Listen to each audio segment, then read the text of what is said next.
아무튼 저는 그렇게 생각합니다. 그래서 이제 대승불교에서 발언을 이야기하는 겁니다. 불교의 발언은 같지가 않습니다. 대비백년화경이라고 하는 경에 보면 부처님이 이제 서가모니 부처님 전생담인데 그분이 이제 자기 아들이 지금부터 뭐 수억억 년 전이죠.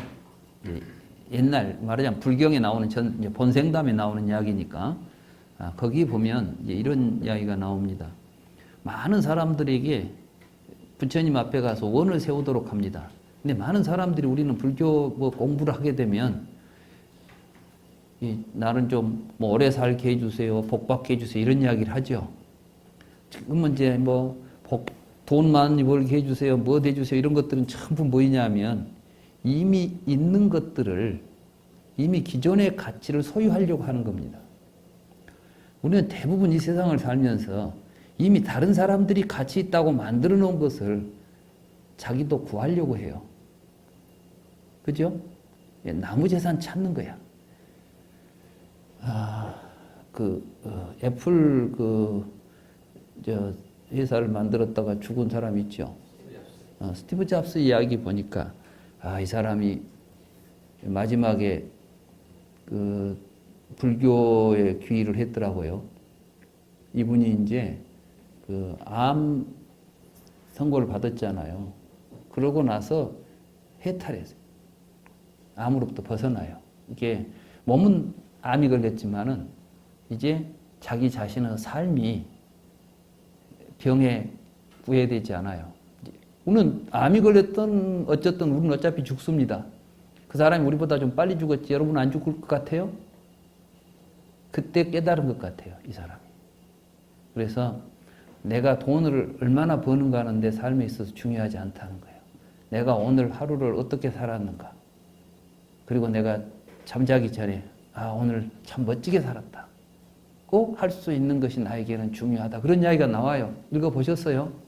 있죠? 그런 부분이 있어요. 그러면서 이제 자기 삶의 주인으로서 원을 가지고 말하자면 자기는 애플을 이제 이런 기계를 만들면서 이것이 사람들의 삶을 행복하게 해주고 사람들의 삶을 편리하게 해주고 해야 되겠다 이런 생각을 했지 이제 돈벌이로 한 게 아니라 이렇게 해주면 이런 걸 만드는 사람들이 참 편리하고 행복하겠다고 생각해서 말하자면 사람들을 위하는 마음으로 이런 이제 작업을 했다고 그래요. 그러니까 얼마나 재밌었겠어요. 하나 만들어 사람들이 그걸 보고 막 재밌게 노는 걸 보면 보람이 있겠죠. 그러니까 말년에 가서는 자기가 $1 받았잖아요. 연봉을. 그 회사에서 쫓겨났다가 다시 회사가 안 되니까 스티브 잡스를 불러가지고 다시 회사 CEO를 맡기니까 그때 계약서에다가 나는 안 받을 수는 없고 그러니까 연봉 $1를 받고 CEO 활동을 했다는 거 아닙니까? 이게 우리의 삶에 있어서 우리의 삶이 돈벌이가 아니라 의미 있는 일을 하는 것입니다. 무슨 의미가 무엇이 의미 있는가는 여러분 스스로가 판단해서 그걸 추구해 가는 거 이게 원입니다. 그래서 이제 그것들이 결국은 뭐냐면 한 가지로 통일이 됩니다. 그건 뭐냐면 요익중생입니다. 원에는. 요익중생이라는 것은 함께 살아가는 모든 생명들이 그들에게 이익을 주고 행복을 주겠다는 방향에서 우리의 삶이 결정돼야 한다는 것입니다. 욕심을 가지면은 자기를 중심으로 해서 내가 잘 살아야 되겠다는 생각이 된다면 원을 갖게 되면은 원은 어떨 때 가능해진다고 그랬죠? 연기적 구조를 깨닫게 되면 결국 나라고 하는 것이 내 주변의 삶과 연결되어 있다는 것을 알게 되잖아요.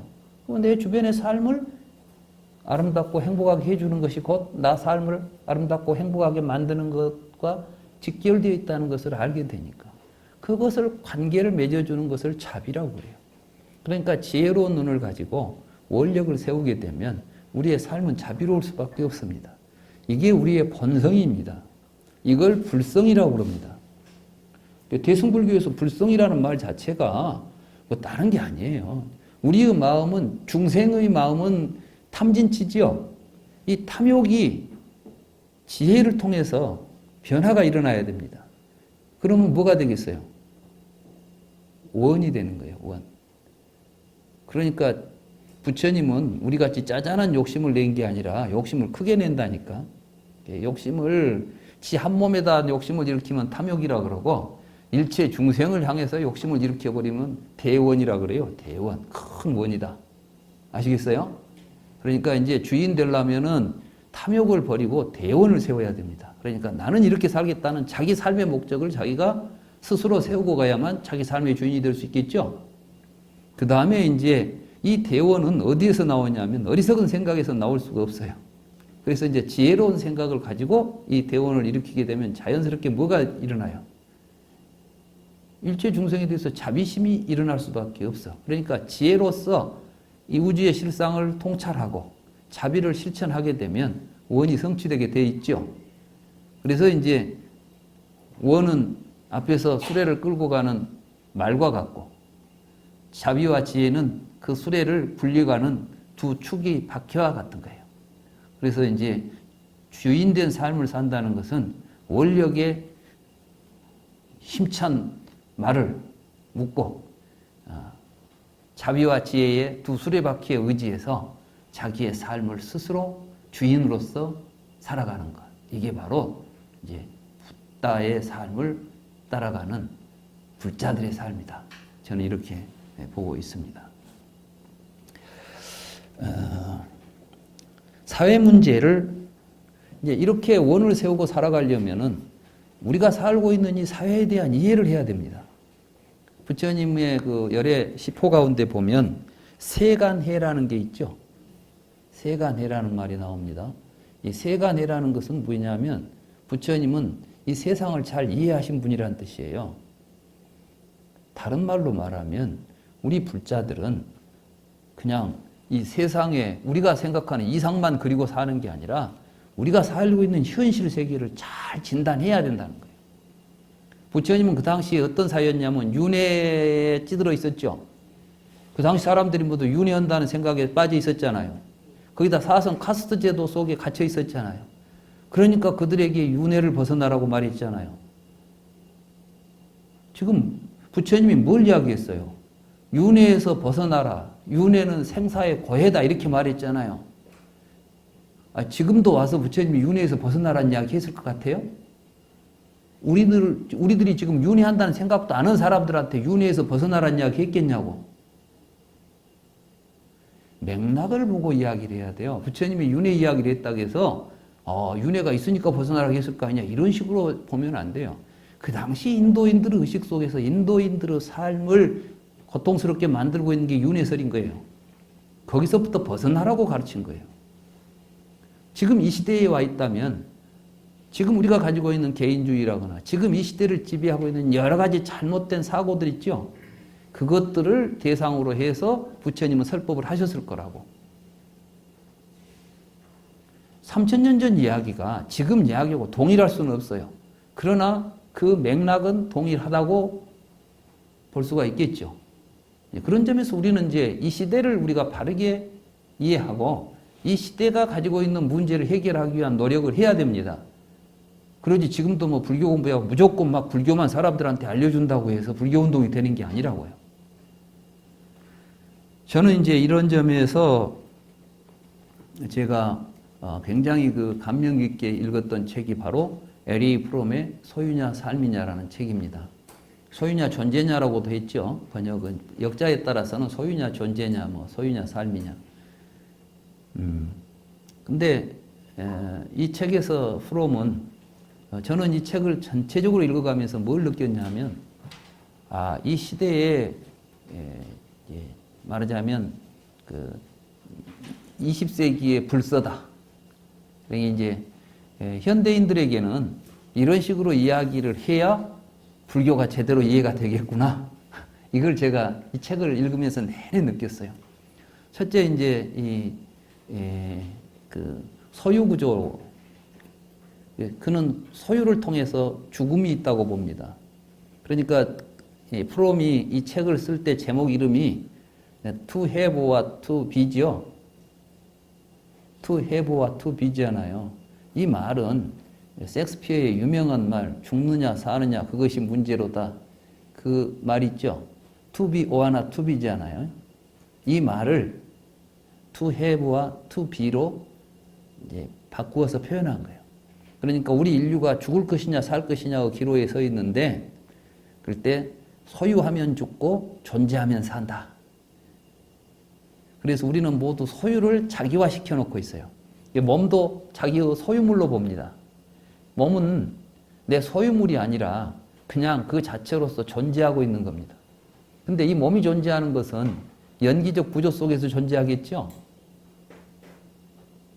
근데 우리는 그것을 소유화시킴으로 해서 많은 고통을 일으키고 사회적 문제를 일으켜요. 그래서 이제 이분이 주장하는 게 무소유지요. 그래서 이 세상에 이제 자기가 스승으로 생각하신 분이 세 분이에요.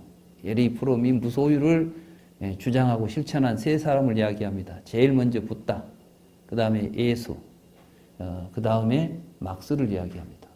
그러니까 이제 이 세 사람의 공통점이 인간의 삶 속에서 소유를 배제하려고 했다는 거예요. 그리고 그 소유가 배제된 자리에서 존재하려고 했다는 것이죠. 이제 이런 관점을 가지고 있는데 거기 한번 읽어보겠습니다. 85쪽.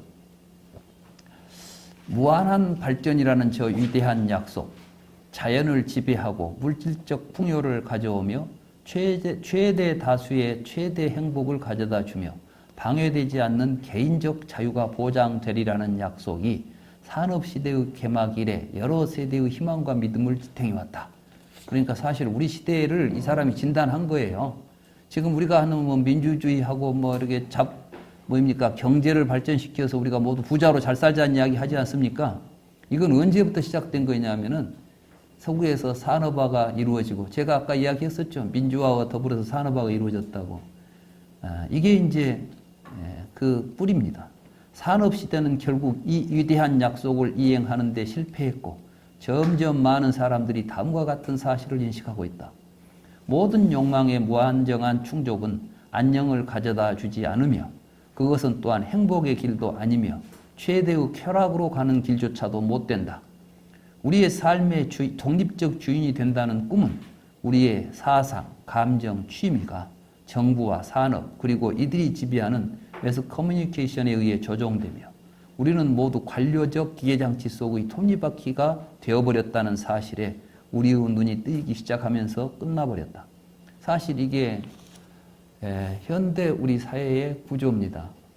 서구라고 해서 그렇지 않는 것이 아니라 서구가 더욱 더 이렇게 잘 되어 있어요. 이런 식으로 되어 있어요. 그러니까 결국 민심을 움직이는 게 뭐냐면 여러분들의 자신의 판단력이 아니라 매스 커뮤니케이션입니다. 말하자면 언론이죠. 그러니까 언론에서 가짜뉴스 한번 돌리면 어느 순간 다 가짜뉴스에 속아요. 우리가 지금 자유로운 여러분들 사상, 생각 자체가 교육, 뭐 이런 것들에 의해서 다 지배되고 있죠. 경제적 발전은 부국에만 국한되어 왔고 부국과 빈국 사이의 간격은 계속 넓어져 왔다. 기술적 발전은 생태학적 위기와 핵전쟁의 위험을 만들어냈으며 이 중 어느 하나 혹은 이 둘이 합세하여 모든 문명, 어떤 경우에는 모든 생명에 종지부를 찍게 할지도 모른다. 그러니까 우리가 지금 기술 발전해가지고 안녕과 평화를 유지하려고 했는데 그 기술은 엄청난 무기로 둔갑했죠. 사실은 지금 아마 우리가 상상할 수 없는 무기가 북한에 있는 건 저건 장난이죠. 북한이 지금 가지고 있는 저거는 유도탄, 대륙탄, 이것 가지고 미국, 소련이 가지고 있는 것에 비하면 저건 조족지열이지. 근데 아무도 그것은 위험하다고 말 안 해요. 북한에다가 이야기하지. 제가 뭐 북한에 두둔하는 이야기를 하는 게 아니라 사실은 우리가 지금 전체적으로 북한의 위협을 받고 있는 게 아니라 이러한 무기가 현존하고 있고 이걸 폐기하려고 하지 않는다는 거예요. 그러면서 다시 지금 군비 확산으로 나가잖아요. 러시아에서 나가니까 미국도 지금 같이 나가면서 더 어마무시한 무기들을 만들겠다고 하잖아요. 이제는 로켓을 하늘에 띄워가지고 우주에서 어디든지 필요하면 막 쏴버릴 수 있는 무기를 개발하고 있다는 거 아니에요. 이게 지금 우리가 지금 이 기술 만들어가지고 이 장난을 하고 있는데, 벌써 이제, 우리는 그래서 산업화가 되고 인류 문명이 굉장히 인류가 행복해졌다고 하는 것은 착각이라는 사실을 알아야 된다는 것입니다. 이거는 이 서구에서 교육받고 서구 생활에 익숙해 있는 사람이 하는 이야기예요. 산업시대 이후 서구를 중심으로 추구해온 기술 산업에 의한 유토피아의 건설은 환상으로 끝나버렸고 인류뿐만 아니라 모든 생명의 생존을 위협하는 결과를 낳았다는 것이다. 우리 불자들은 이러한 현실의 사회 문제를 인식하고 이를 해결하기 위한 삶을 살아야 한다.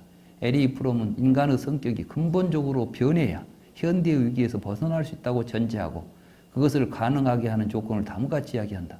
그러니까 이제 이 에리 프롬은 지금 이 사회 문제를 해결하는 데 있어서 핵심은 인간성을 개조하자는 거예요. 우리가 지금 제도적으로 뭐 군비 축소하자 뭐 이런 이야기가 중요한 게 아니라 인간성을 개조하자고. 그 인간성을 개조하고자 했던 사람이 누구예요? 제가 볼 때는 부처님이에요. 부처님이 깨달아가지고 인간의 그 당시 인도 사회가 가지고 있었던 인간성이 있었잖아요. 그것들이 얼마나 허구적으로 잘못된 인간인가를 깨달아가지고 연기와 무아와 공을 통해서 새로운 인간을 형성시키려고 했던 거 아니에요. 앞으로 불교 운동은 인간성 개조로 가야 됩니다. 지금 저는 우리가 뭐 불교 운동 한다고 하면서 뭐 어디 종단에 뭐 스님들 이런 것 저런 것을 하든지 말든지 그건 중요한 게 아니라니까. 우리 자신들이 지금 바로 어떻게 우리 자신들이 이 시대가 가지고 있는 이 시대 정신을 이해하고 그것을 어떻게 변화시켜 가야 될 것인가 그 길을 우리가 스스로 찾고 실천하고 그 길을 해야 될 거 아니에요. 그래서 에리 프롬의 이 말씀은 제가 볼 때는 우리 불자들이 아주 굉장히 귀담아 들어야 될 중요한 말씀입니다. 그게 이제 사성제로 다시 전환해서 이야기합니다. 에리 프롬이 바로 이 사회 문제를 해결하고 할 수 있는 모델로 삼은 게 사성제예요. 그 이야기가 이렇게 나오죠. 우리는 고통받고 있으며 그러한 사실을 우리가 인식해야 한다. 그러니까 지금 우리가 좋은 세상 잘 살고 있다고 생각하면 안 된다는 거예요. 이 시대는 위기의 시대고 이 시대는 고통의 시대고 이 속에서 우리 인간들이 인류 역사상 가장 큰 고통에 휩싸여 있다는 사실을 인정해야 된다. 고성제를 깨달아야 된다 이 말씀이죠. 그리고 우리의 불행의 원인을 인식하자. 아까 불행 원인이 뭐였죠? 바로 소유냐 존재냐에서 소유를 추구하는 욕망의 주체로서 인간성이 되어버렸다는 것이 문제 아니에요. 에리 프롬은 분명하게 진단을 그렇게 하고 있습니다. 부처님은 그걸 뭐라고 그랬죠? 탐진치라고 했잖아요. 우리는 우리의 불행이 극복될 수 있다는 것을 인정해야 한다. 다시 말해서 우리는 해탈 열반이 가능하다는 것을 부처님이 이야기했지 않습니까? 우리가 우리의 불행을 극복하기 위해서는 어떤 일정한 생활 규범을 따라야 하며 우리의 현재의 생활 습관을 변혁해야 한다는 것을 받아들이자. 부처님의 팔정도가 바로 생활을 변화시키자는 거였습니다. 이게 불교적으로 말하면 수행입니다. 그러니까 그 수행 따로 뭐 생활 따로 해서는 안 되겠죠? 저는 우리 주변에 지금 공부들이 수행과 생활을 일치시키지 못하고 있는데 불교 수행에 큰 문제점이 있다. 이렇게 봅니다. 그리고 이제 그 이야기, 이거 여기까지가 프롬 이야기인데 이상의 네 가지 조건은 붓다의 가르침의 기초를 이루는 네 가지 진리와 부합한다. 이렇게 프롬이 스스로 자평을 합니다. 그러니까 결국 에리 프롬은 우리 시대의 새로운 변혁을 위해서는 이런 네 가지 사성제의 구조 속에서 실천해야 한다. 프롬은 이와 같이 인류는 사성제에 의해 구원될 수 있다고 주장한다. 나아가 새롭게 출현해야 할 새로운 인간의 성격 구조를 열거하고 있는데 그 가운데 이제 프롬은 막 엄청 책 몇 페이지가 되게 이렇게 이제 조목조목 따져가면서 했는데 제가 이제 핵심되는 걸 한 7가지만 골라봤습니다. 완전하게 존재하기 위하여 모든 형태의 소유를 기꺼이 포기할 것. 그러니까 우리가 이제 모두 내 것이라는 생각 갖지 말자는 거예요.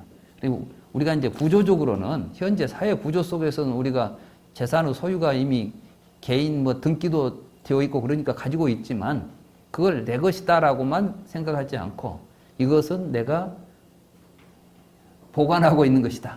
이것이 좋은 것이 사용될 수 있는 곳에 내가 바르게 사회에 사용할 수 있도록 해야 되겠다는 생각을 우리가 갖는 게 중요하다고 봐요. 예. 이번에 저는 굉장히 참 제가 이제 존경도 하시는 분이지만 김윤식 교수라고 서울대 국문과에서 문학평론으로 아주 유명하신 분이 있습니다. 근데 그분이 돌아가셨는데 그 사모님이 그분의 개인재산 30억을 기증을 하셨더라고. 국문학계에다가. 그러면서 이제 그 사모님이 갖고 있는 재산은 김윤식 선생이 남긴 그러니까 이제 연봉하고 뭐 지금 살고 있는 집 이 정도만 하고 모든 재산을 다 내놨어요. 또 김윤식 선생님 자체의 삶이 또 그랬다고 그럽니다. 그래서 검소하게 살고 그리고 이런 것들을 우리가 이제 보고 배워야 되지 않냐. 그래서 지금 존재하고 있는 곳에서 완전히 존재할 것. 이 말은 뭐냐면 지금 여기에 삶에 충실하라는 거예요. 우리는 자꾸 뭐 내일 뭐가 되고 싶고 갖고 싶고 무엇이 이런 생각을 갖죠. 우리는 자꾸 뭘 되려고 합니다. 뭘 가지려고 하고. 근데 그것이 아니라 지금 여기가 아니면 이제 금강경에 보면 현재 심도 불가득이요 미래 심도 그런 이야기 나오죠. 그건 뭐냐면 우리는 지금 여기 존재예요. 우리가 있을 수 있는 곳은 지금 여기밖에 없습니다. 지금 여기를 놓쳐버리면 어디에도 우리는 존재하지 못합니다. 그런 의미에서 이 에리 프롬이 말하는 존재는 to be예요. being이 아니라. 이 being이 아니라는 말에 유념해야 됩니다. to be. 지금 여기 있음이에요. 지금 여기 있음에 충실한 삶. 탐욕과 미움, 환상을 될 수 있는 한 줄이도록 노력할 것. 비판적이고 냉철한 사고 능력과 더불어 사랑할 수 있는 능력을 발전시킬 것. 이러한 목표에 도달하기 위해서는 훈련과 현실에 대한 존중이 필요하다는 것을 알 것. 자기 자신을 알고 있는 자신 자를 알 것. 알고 있는 자뿐만이 아니라 자기 자신이 알지 못하고 있는 자까지도 알려고 노력할 것. 모든 생명이 자기와 하나임을 인식할 것. 저는 내내 프롬 책을 읽으면서 이 사람이 얼마나 불교를 열심히 공부했는가. 불교 학자라고 내세우진 않았지만 불교를 아주 깊이 있게 읽었고 완전하게 이해한 사람이다. 그러니까 이런 글이 나오구나 이런 생각을 했습니다. 그래서 이제 프롬이 원하는 인간은 불교에서 지향하는 인간과 다를 바가 없습니다. 무소유의 삶을 살아가는 임재선사가 설파한 바 있는 어느 곳에서나 주인으로 존재하는 이게 바로 수처작주라는 말이죠. 그래서 탐진치를 여인, 지혜와 자비를 성취해가는 끊임없이 정진하는 참된 자기를 찾는 자타불의를 인식하고 있는 인간이 프롬이 기대하고 있는 새로운 인간인 것입니다.